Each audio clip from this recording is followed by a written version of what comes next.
Happy Thursday, everybody. At least. Hello. I think it's Thursday. I actually don't really know what day it is. It's this day and that day and yesterday and tomorrow. This is now 4 days, which is pretty sad.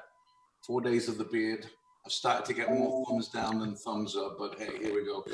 Today is going to be a blast, and it's going to be funny because we're full of funny today. 3 amazing guests, a couple from California, one from Australia, but it's going to be a funny day. My friend all the way from Los Angeles, I believe that's where he is now. How are you doing, Eric Buss? Hello, I'm doing well. How are you? Good. You look like you were in the garage. I am. It's my workshop, but I even dressed up to be in my workshop, so that's weird. Awesome. Where are you, Eric, right now? I am in my garage, Burbank, California. This is where I spend most of my day, combining weird stuff together with epoxy and nuts and bolts, and then sometimes I go into my house to talk to my family. Awesome. We've also got, I believe, also in California, I think in Orange County, one of, if not the funniest female comedian. I think the funniest. Ever seen. Yeah. The funniest. That's what Sounds good. How you doing, Francis DiLorinzo? I'm doing great. Hi, Terry. Hi, guys. I'm active upstairs in Eric's house. Just doesn't know it. I thought I heard something. Up on the ceiling. You have a beautiful attic, Eric. Thank you. I vacuumed yesterday. And are you in Orange County? Sorry, I am in Orange County, so I'm an hour away from Eric. On a good day. Close enough to talk. And adding the beauty to the show. Yeah, right. My friend from Australia, co-Manchester United fan, but living here in Phoenix. Come on, you Reds. That's right. How you doing, Tim Bateman? Yeah, good, thanks, Terry. Good to be here. Yeah, it's good to have you on. You're a regular viewer, which was great. Someone said, "Hey, Tim's on more than anybody." So I really enjoy them. Good. Yeah, it's a lot of fun. We got viewers already chiming in. Beth Shafsma just said Francis and Eric are twinning with their shirt colors. I saw that too. We're what? Green twinning with the shirt colors.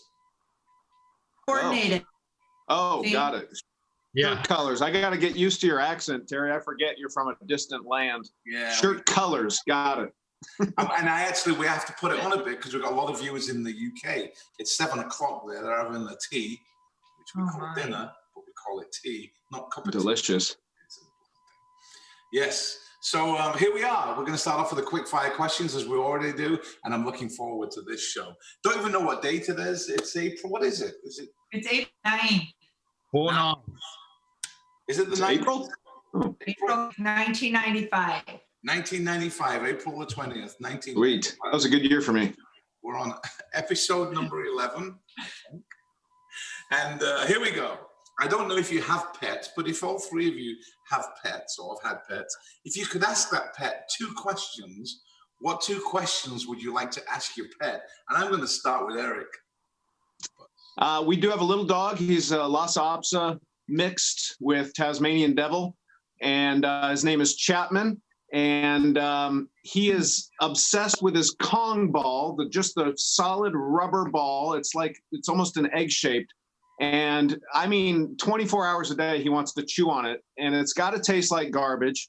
So I am curious as to what enjoyment he gets out of chewing this thing nonstop. It's got to be, he's working out his jaw muscles. I don't know what it tastes like, but I would definitely ask him why he's so obsessed with that. And I'm also curious to know what he would do with the mailman if they actually met, because they see each other through a window every day, and the dog freaks out for about 15 minutes afterwards, running back and forth and looking through all the different windows. But if they were to meet face to face in a calm situation, maybe the coffee shop you're sitting in, Terry, I'm curious to know, Chapman, what would you tell the mailman if you actually met him? Would he freak out as much, or would he just kind of realize that there's no excitement there? That's hilarious. We're going to go with Tim. Yeah. Well, I had animals when I was married. They were my exes when I got into the marriage. And my question would have been, why couldn't they have warned me? Number one. And number 2 is, where did they hide the money? Because it's all gone. That's hilarious. Willow, come here, girl. I like it. Oh, I think we may have a guest pet coming in from Francis. I was trying to get her to an appearance, but she's still in hair and makeup, so I guess I didn't have her ready. A little prima donna diva girl of mine. Anyways, is it my turn now? Her name is Willow, and she is, oh my gosh, she is the cutest, sweetest little dog. I rescued her 7 years ago. But I speak my language is, who is your favorite female comedian and how can she get a raise? Nice. I'm glad you didn't ask me that question.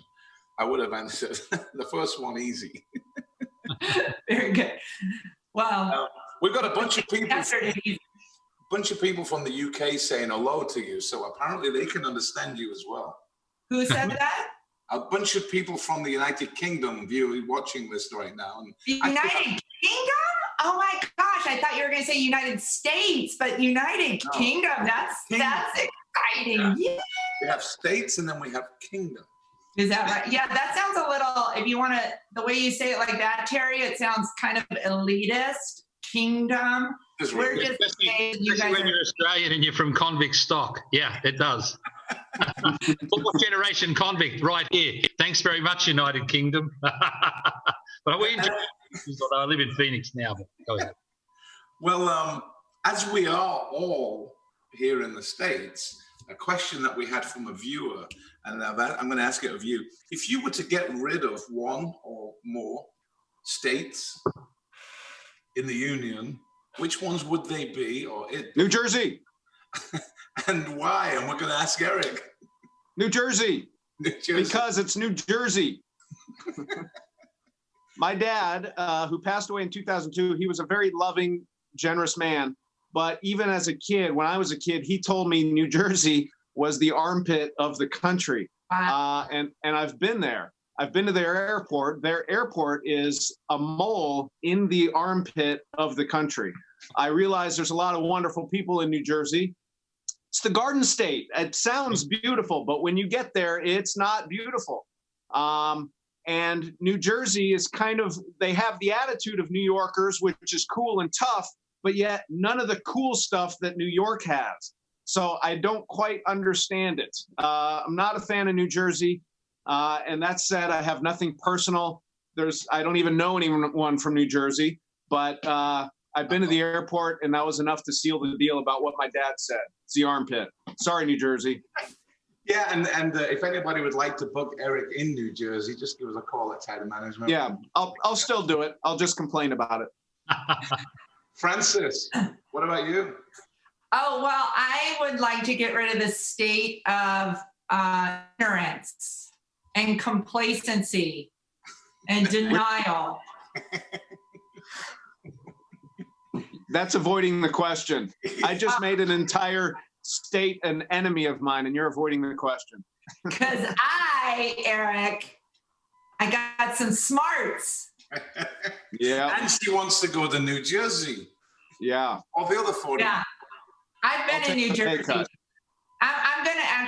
I'm going to back Eric up a little bit and just piss people off. I don't have a problem with actually have friends and fans. I think like 2 of them out there. So I don't want to piss those guys off.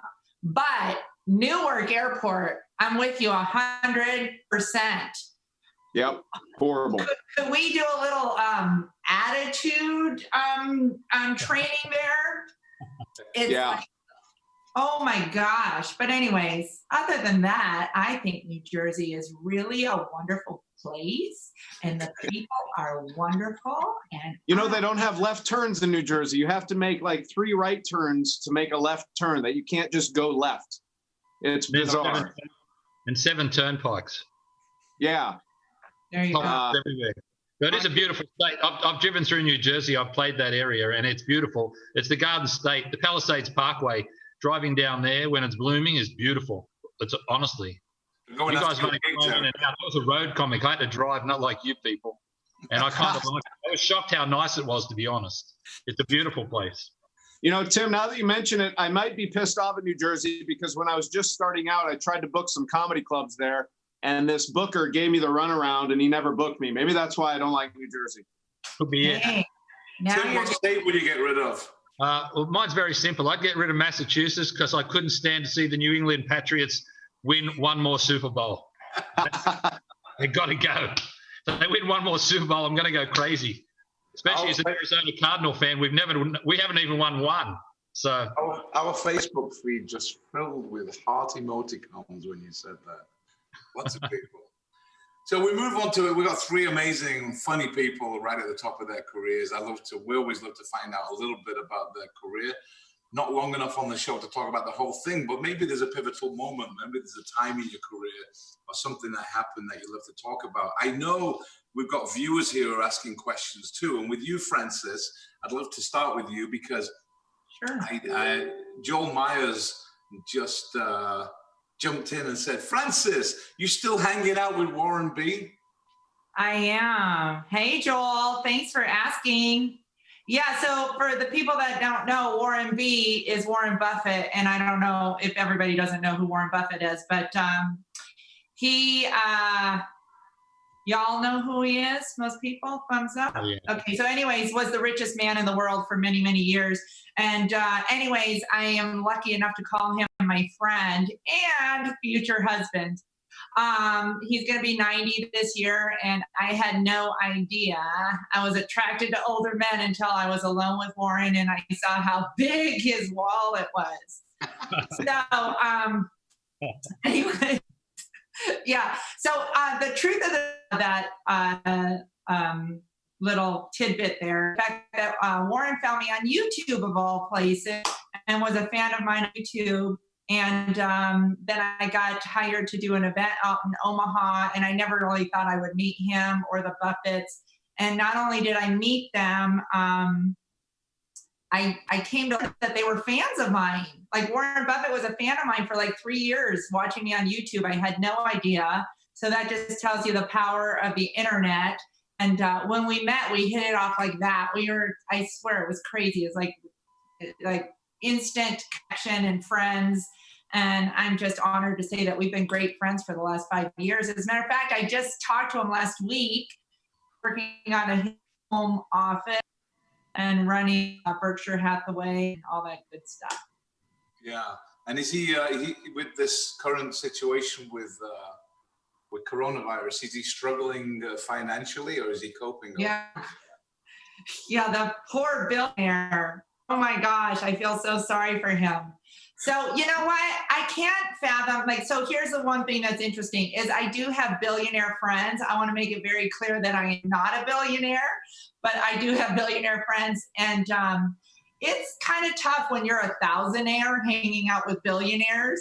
But yeah, so it's interesting to be sitting at the table. As a matter of fact, I was really lucky. Thank God, because I had such a great time. In February, I was in Omaha and I did an event for Girls Inc., which Warren was there and his wife, which really upset me. But anyways, I'm just kidding.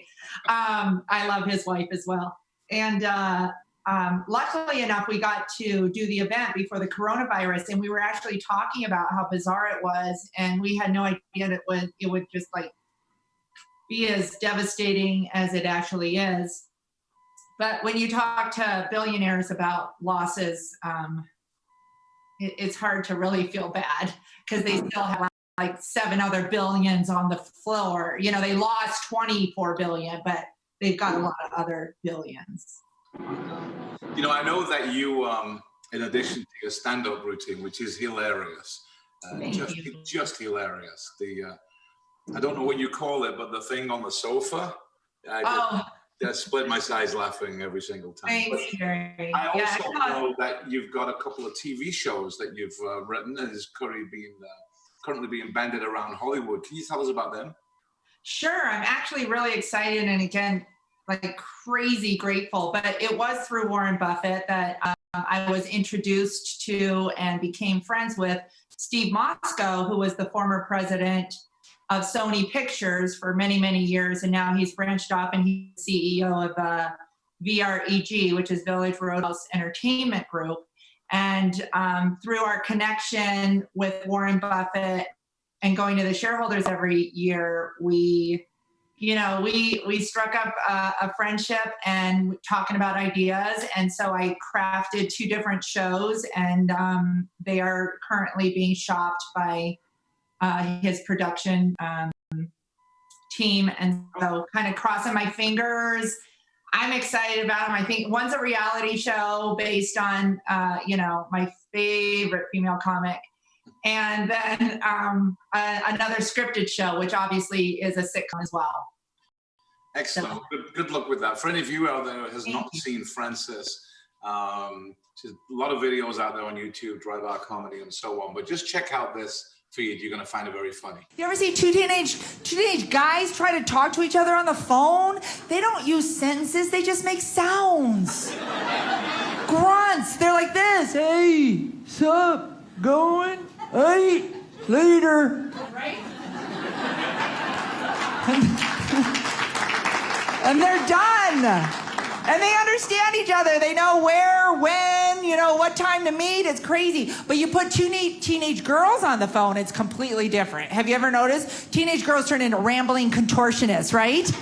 It's like, oh my gosh, Cindy, I haven't talked to you in so long. It's been like 10 minutes and so much has happened. I went to the mall and I got this really cool blue skirt and I was like all excited. Except for when I got home, I realized I should have never got blue, because ever since Mark and I broke up, I've been feeling so depressed. And blue is the color of depression. And so that's why I was thinking, like, I should have never got blue, because blue makes me feel depressed. And I still really like Mark. And that's what I was thinking, like, I don't know what I should do. I was thinking, so anyways, I was thinking, should I work out or what? What? Oh, okay, well, when Cindy gets home, could you tell her I called? I love dancing. That's why I was goofing off. I love dancing because it just puts you in a good mood, right? But dancing has changed so much. I was working a gig in Vegas, and then I decided to go to a club for the first time in forever. And if you're over 40, ladies, you guys know everything has changed. If you're under 20, you don't get it, right? Okay? Because like when we used to go dancing, right? Remember, ladies, we used to put on a pretty little dress. We always wanted to look classy. We'd put on a pretty dress. We'd wait for a man to ask us to dance, right? And then when they'd ask you to dance, we'd walk out on the dance floor. And as they were watching you walk, you're thinking to yourself, oh my gosh, I hope he doesn't look at my butt. I hope my butt doesn't look big. I hope he doesn't look right. We didn't want him looking at our butts. Have you seen Dancing Now? Someone's like, hey, do you want to dance? And they're like, well, sure, here I come. All right. Hey, thanks for asking me to dance. Oh my gosh, I love this song. I love it. Oh, this is my favorite. I love it. I am so shy. I'm Frances. What's your name? I'm Frances. Just still, really. Teacher, yeah, that sounded like my voice. That is so. One of the funniest guys out there I like is Michael Paul. I don't know if you guys know Michael, ventriloquist and many other things. But Michael's brilliant. He's he actually was. He helped me a lot at the beginning of TAD Talk in getting the structure together and a few little tips. But he just wrote and said he is now a new fan of Frances. Oh, thank you so much. And hey, if I can be really selfish for a moment and beg the audience, if you did watch that clip, if you go there and you can share it to your Facebook page, I would really appreciate it, because I'm actually pretty excited. It did go viral. It's got over 5.5 million views on it, and I could use like another 1 million or 2. So if you guys want to share it, that would be no pressure, but I hope you have a lot of friends. Well, we will throw that link up on these comments. So check out the comments here and click on that link. Go ahead and share it on Facebook. Thank you. Great. Let's move over to Eric. Mr. Bus. What's up? How are you? Doing well. How are you? Cheers. Great. Eric works at cruise ships, as we know, but also is very popular on land in the performing arts centers and what we fondly call the over 55 communities. Yes. I kill it with the oxygen tank puller.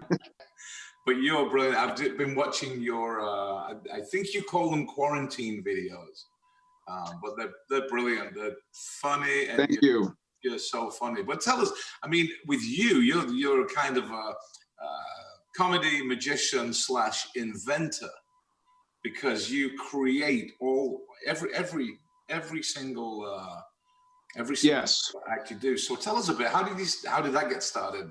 And well, when I was a kid, my dad was a carpenter, and he had a workshop at our house in Tucson, Arizona.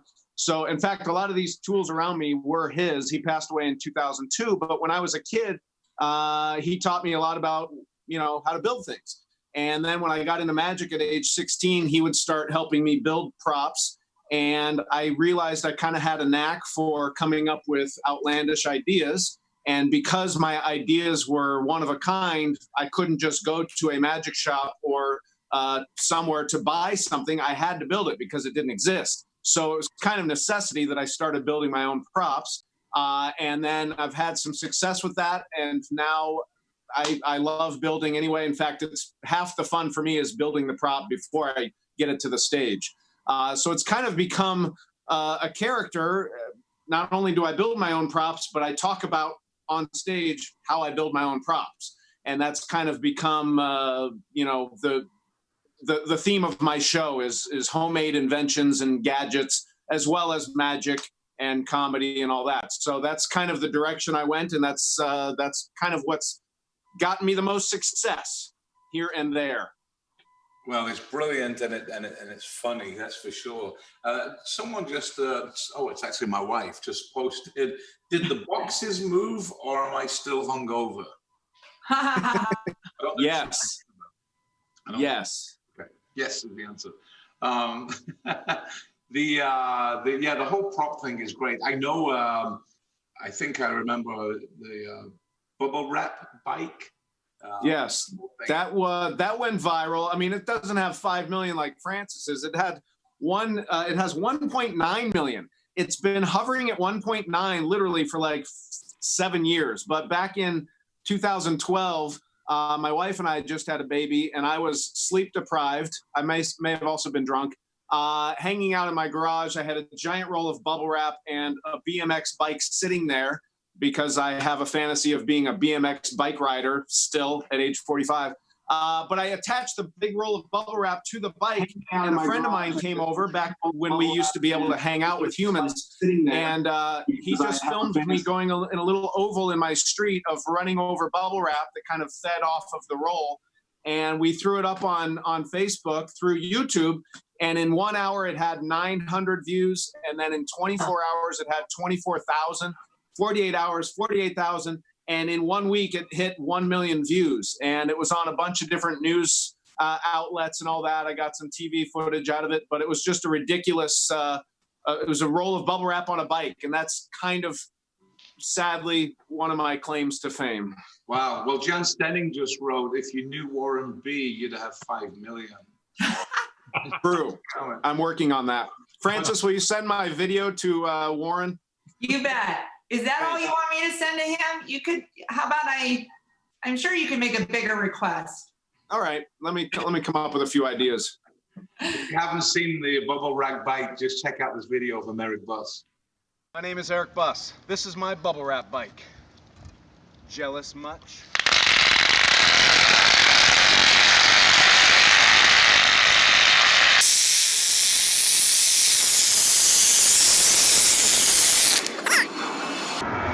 Our next performer set up has me very intrigued. Here is Eric Buss.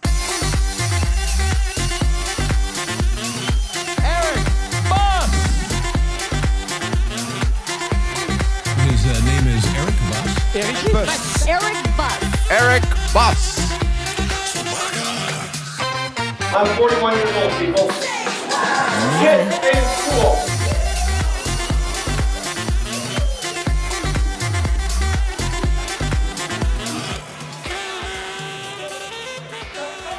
One rope goes into the bag. Next rope into the bag. Gentle shake of the bag. Snap of the fingers. And the ropes become tied.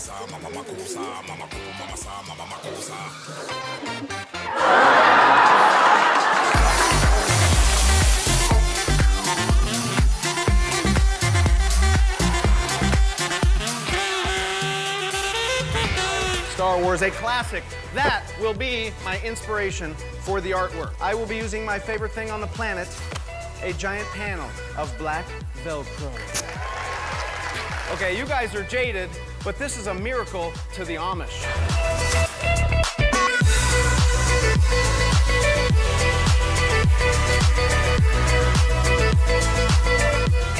Star Wars. Out of Velcro. What? And I mentioned Beyonce's levitating right in front of me. She gives a gentle blow towards the deck of cards. One card rises up. Three of hearts rises all the way out of the deck. It is printed right on the scoreboard. Here is our own Guillermo riding a bubble wrap bicycle. Guillermo, come on.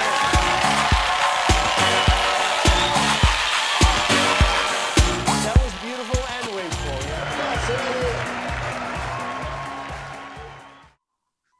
That's Eric Buss. Wow, we got some funny. Michael Paul said he'd love to see you do the act when you're 73. Ooh, yeah, painful. I'm not sure I'll be doing any of this at 73. I'm working on my rap career. I will be rapping when I'm 73, though. That's cool. Not bubble wrap. That is really No, different kind of rapping. By the way, if anybody wants to see this later, it will be on our TED Talk YouTube page, where you can see all the episodes. Tim Bateman, originally from Australia. Yeah. But Phoenix, how did that happen? How did Australia to Phoenix happen? Well, I just came over here years ago. My brother's lived in Phoenix since '73. So when I decided to finally stay in America, I thought I should live near family, and now I never see my brother. So we occasionally talk. He doesn't have to worry about the coronavirus. He never leaves his house. He's been practicing social distancing for about the last 20 years. Go to my brother's place. There's one place. He's down in his basement watching sports. That's it. He's a social distancer. But to answer your question about comedy and what was a pivotal moment, I can tell you I was in Wisconsin, and I was doing some road gigs for a guy called Funny Business, Eric Yoder, and it was a two-man show. I was the opener, and there was a headliner, and there was a girl came up first, but she was with the local radio station, so she said, we're going to be at the river this weekend. Come and see us. Here's your first act. I went up. I did 25 minutes. I got laughs, went fine. But then the headliner went up, and within 2 or 3 minutes, I could see that the level of the laughter in the room just went up exponentially, And I noticed that. And afterwards, after the show, we were selling T-shirts and stuff together. And I said to him, you know what I want to do after seeing your act? He said, with my comedy. He said, no, what? I said, quit. He said, how long have you been doing comedy, Tim? I said, 3 years. He said, I've been doing it for 21. And I said, dude, you don't even look 21. Well, he was 40. He'd been doing comedy since he was 19. And so after that, I realized how much harder I had to work and how much better I had to get and how I had to become the guy who could lift the level of the laughter in the room. When someone crashes in front of you or someone doesn't get it done, you've got to be the guy to go up there and lift it up and make it better. And so that really gave me something to have a goal to attain to and to write better and become better. And that was a very pivotal moment for me. And it really, really helped me. I've never forgotten it. Cool. Well, like all of us, we're in quarantine. This is very, very strange times. And for anybody who's looking back on this as a rerun, we are smack in the middle, hopefully in the middle, coming towards the end of these crazy times. But how are you? I know you still got friends and family, and I think your mom's in Australia. She's getting on a little bit. How are you dealing with all of that? Well, my mum's 98. Is she really? She's lived in a nursing home since she was 92. She wanted to go in then because she'd had a couple of accidents and so forth. Well, they've locked the nursing home down. So all the doors are shut, the windows are shut. My mother goes and opens them all up. She's like, for God's sake, I'm 98. Let's get this over with. Bring it on. I want the corona. She's like, I've been ready to go for 5 years, Tim. Let's go. Forget about it. Let's move. Yeah. But I tell her, look, Mum, you can't pass away yet. You're 20 minutes of one of my acts. So just hang in there because I have to rewrite a whole bunch of stuff and I don't want to do that. So Francis has got a question for you, Tim.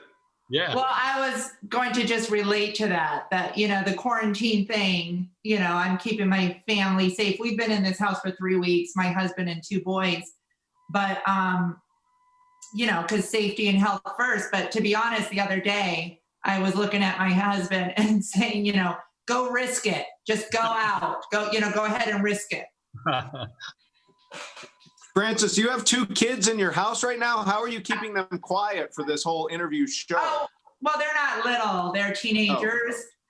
So they have their phones on them and that's all they need. Actually, you know what? They've been pretty good. You know what, Eric? I can't wait to now show my younger son what you just did, because he is very much with his hands. He's very reverse engineering, doing all that kind of stuff. So, I feel for people that have small kids right now. This has been pretty, do you have little ones? We have one 8-year-old who has been wonderful through this whole thing, but now I'm trying to homeschool him, and we are learning that I'm a horrible teacher and he's much smarter than me, so it's not going very well. Going to be terrible at maths, but great at being a magician. Yes, exactly. But everything, but he'll be able to make his teacher disappear. Yes. Still illegal in 8 states. Yeah, we have one 8-year-old, so it has been tough on him and on us, but he's doing very well, and we're chugging along. So, Francis, are your kids there? Yeah, they are. Do you want to meet them? Are they watching the show? No, they have better things to do. Well, let's get them on the show. Go get them. The only one that did was set up my Zoom. But yeah, let me page them. Hold on, I have a paging system. Jesse Riley. And we can do the formal introduction with Eric here. This is great. Where are they? Are they downstairs, or are they in another division of your mansion? Are you talking about me? Oh, they're in the West Wing. Hold on one second.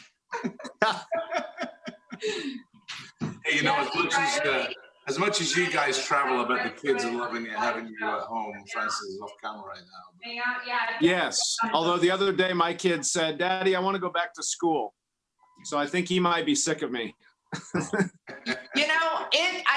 It's got to be very difficult for a lot of families, and I've lucked just because both of my boys are like really taking advantage of this. They're doing a lot of independent learning, and so for us in that regard, it's been pretty good. However, the one thing they're not very good at is listen to their mother. Because come on, how old are they?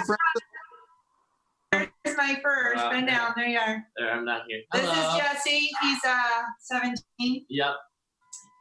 He's my tech wizard. You can sit there with me. There. He's my wizard. And Jesse. Hello. This is my agent Terry. Hi, nice to meet you. Hey, nice to meet you. I have a question for you. Yes. So how are you handling this whole quarantine thing with mom at home every day, all day? Yeah, it's going pretty good. I've been getting a lot of chores. I'll tell you that. Nice. And if your mom wasn't on this interview, would that question be different? Would the answer be different? I don't know about that one. Come on in, Riley. Come here. Riley. Oh, we got someone else. Who's this, Riley? This is Riley, my younger son, my 6-foot. There's no room for anybody. Son. Have a seat. You're on live. This is my agent here, my cruise agent. And then how are you, buddy? I'm 16. Get down. All right. So, what's your name, Riley? I'm Riley. Riley, I've got a question for you. How are you handling? You got to answer this honestly, okay? Honestly, how are you handling being around mom 24 hours a day, 7 days a week, no escape? It has to be honest. Yes, got to be completely honest, and you have to be 6 feet away from your mom. Okay. It's pretty good. His voice cracks. It's pretty good. I was going to say that. That is the only answer you can give, Riley, That's about it right now. Good for you. It hasn't been that. It's pretty good. Well, I like to say this.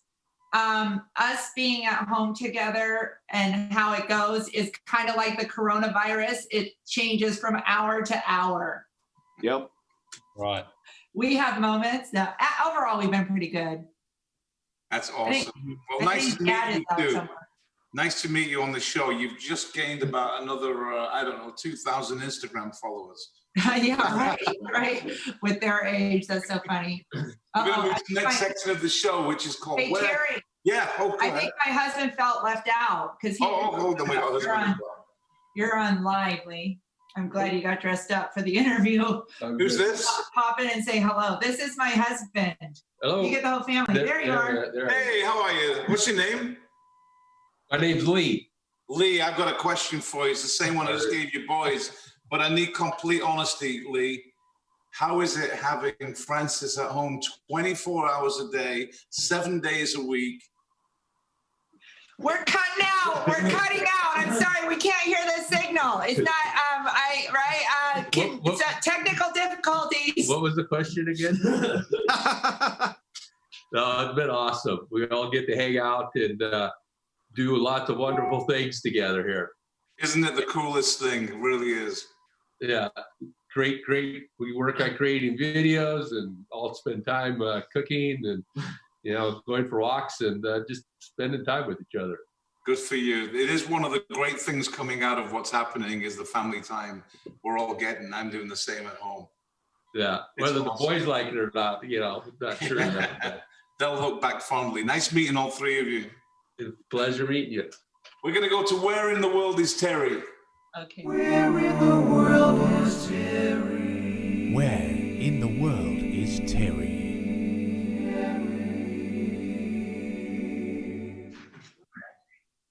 And we're back. Of course, what I did in the middle of all that was forget to let you see how funny Tim is, but we're going to go to that video in a second. Where in the world is Terry? And I'm going to start with you, Tim. Okay? No one else can answer.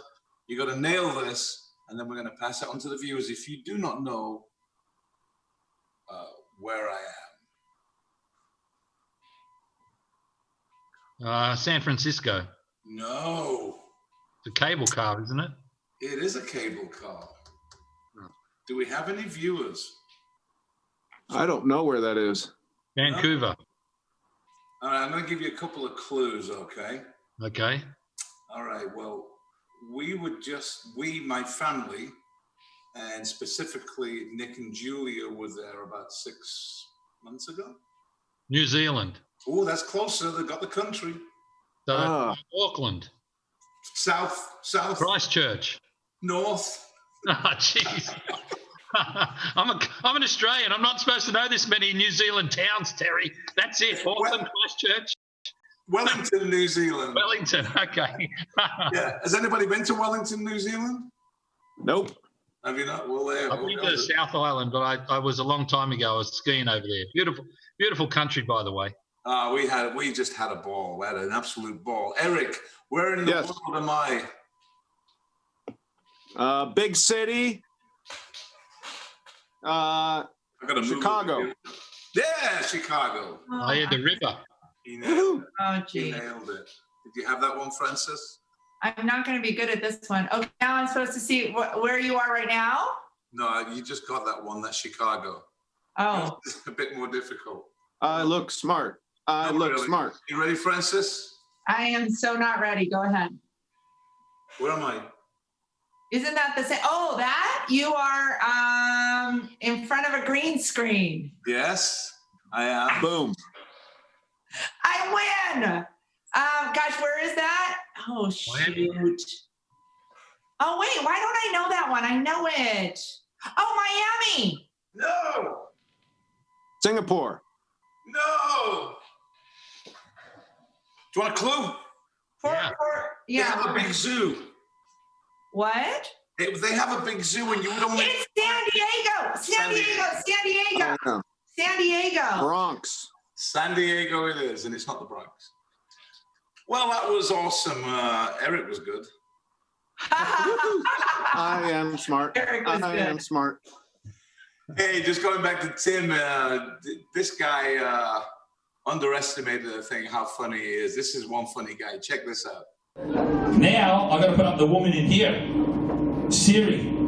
I got to tell you, I don't know about your lady, my lady in my phone, who gives me directions everywhere, very, very white. Yeah. I was going somewhere the other night, she's like, oh, turn right on Chola. I'm like, Chola? That's Choya. Cracker? I've lived in the States since 1984, BC. Yeah, before Clinton. I always knew it was going to be an adventure. Guy walked up to me, he goes, Where are you from? Australia. He goes, how long you been here? I'm like, 3 weeks. He goes, wow, picked up English quick. I'm like, yeah, I took it at school. I'm bilingual. I speak English and Australian. I was at a gig a couple of months ago. A woman walks up to me. She goes, your accent, the way you talk. She said, you remind me of someone really famous. I said, I don't know, love. Crocodile Dundee? Mel Gibson? She goes, no. The Gecko. It happens to me a lot. I was recently on a cruise. A woman walked up to me. She goes, oh, when's the best time to visit Australia? I said, April. She looked at me, no word of a lie, goes, your April or our April? My name's Tim Bateman. Thank you for your service. Thank you, everybody. Good night. Tim Bateman, funny guy, funny accent, but funny guy. We've got a fifth member of the panel here. This is Eric's young 8-year-old son, Dimitri. How are you, Dimitri? Good. Good. Now, you're now part of this show. At the moment, just let me see, we have got 892,000 people watching this all over the world. Woo! That's a lot of people. We were only at 12 before you came on. All of a sudden, boom, it spiked. He Instagrammed the link, so he's got 1 million followers. So here we go, Dimitri. You're now part of the show, so you now have to have questions. So here's the first question for you, Dimitri. You ready? You ready for this? Okay. You've just won $10 million. What are you going to spend it on? What are you going to buy with $10 million? Dad. Dad?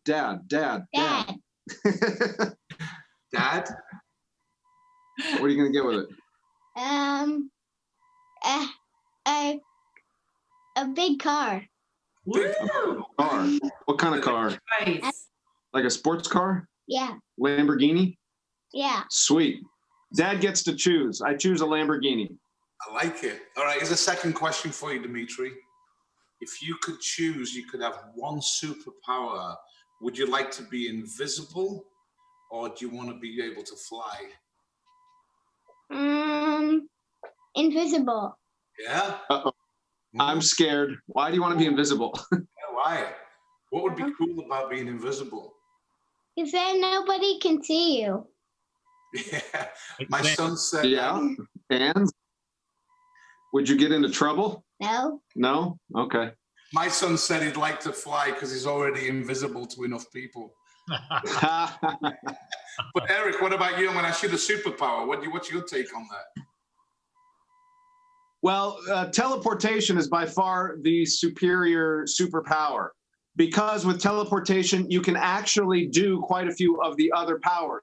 For instance, flying through the air. If you're teleporting, you teleport 10,000 feet up in the air and you just start falling and now you're flying.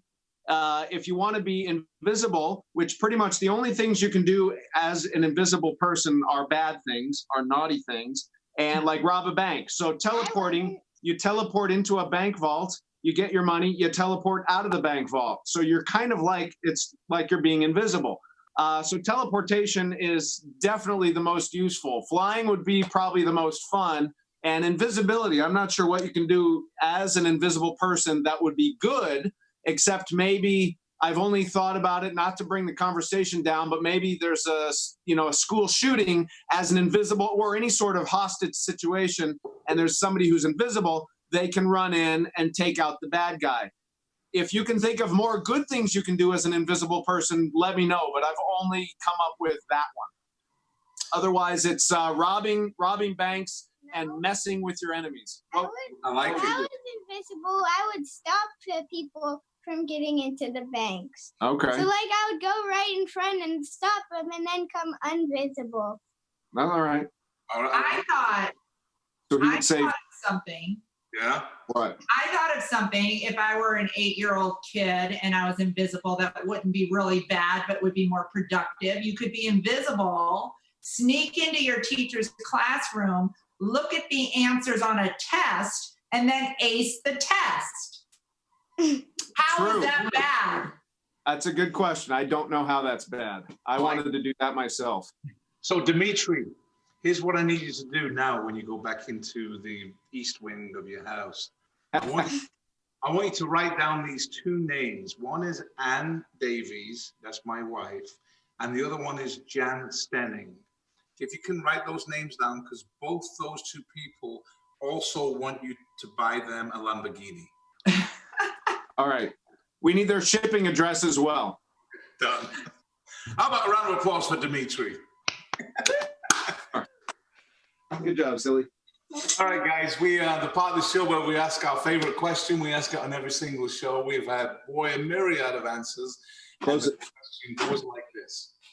If you could spend the next 60 minutes... Oh, there you go. The door's closed.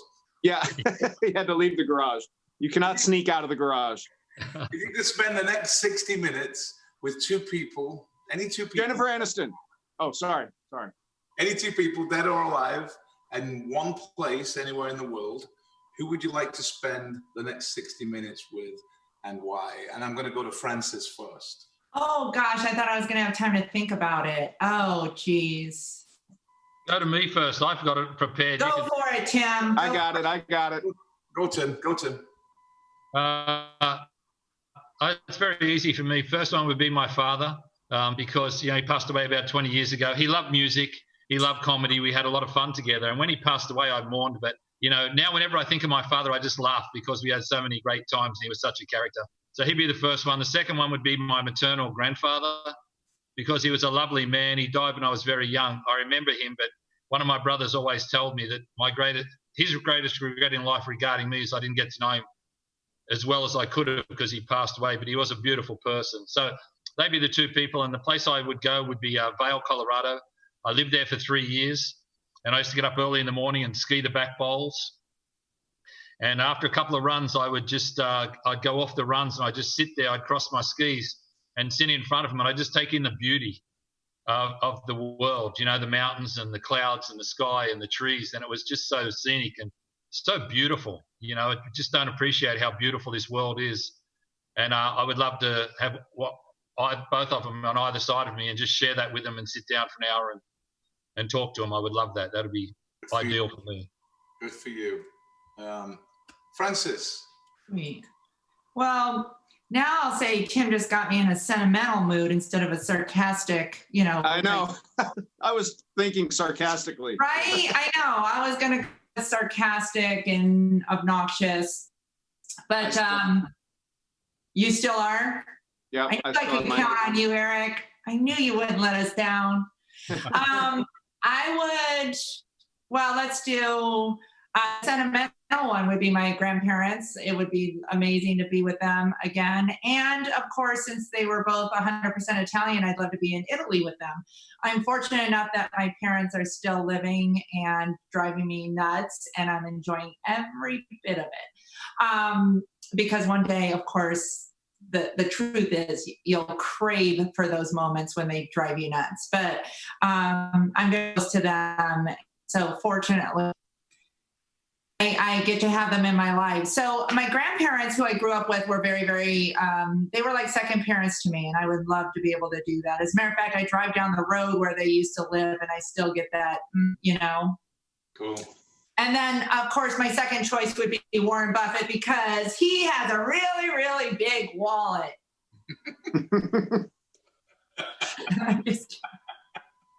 Eric, your turn. Make me look better, Eric. My dad died in 2002. Sure, I'd love to see him again, introduce him to my kid. But come on, let's a fun answer, an off-the-wall answer that nobody would expect. I would love to spend 55 minutes with Adam Savage from the Mythbusters in his own workshop, which is much more impressive than my workshop. And I would love to build some sort of project with him on a rainy day, just like we have here in LA. Rainy day, we get some drinks and we build something awesome. And because I'm only spending 55 minutes with Adam Savage, I get the last 5 minutes with Shakira. Anywhere, I don't care where. It could also be Adam Savage's workshop. You would only need 5 minutes. Yes, probably like 2 minutes, but I'll give it 5. Best answer. What an awesome show today. 3 funny people. Check out, go on YouTube and search all of them. Francis DiLorinzo. That's not DiLorenzo, as I misspell frequently, or used to. Eric Buss and Tim Bateman. Go and search them on YouTube and Facebook, and some funny stuff out there. Tomorrow's show is going to be a blast at the same time, 11 o'clock.